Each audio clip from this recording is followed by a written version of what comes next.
আমার নাম যশাশ্রী ঘোষ। আমি একটা ছড়া বলবো। রোজ ফুটেছে গোলাপ গাছে। আমার নাম যশাশ্রী ঘোষ। আমি একটা ছড়া বলবো। রোজ ফুটেছে গোলাপ গাছে, জেসমিন গাছে জুঁই, বেলি বলতে গাছে গাঁদা ফুল ফুটেছে ওই। ওয়াটার লিলি, শাপলা, শালুক জলের ভিতর ফোটে, সাত ফেলো আর সূর্যমুখী সূর্য যখন ওঠে।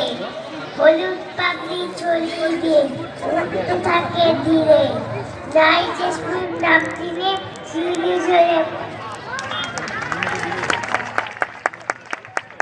ধন্যবাদ। খুব সুন্দর আবৃত্তি করলো যশাশ্রী।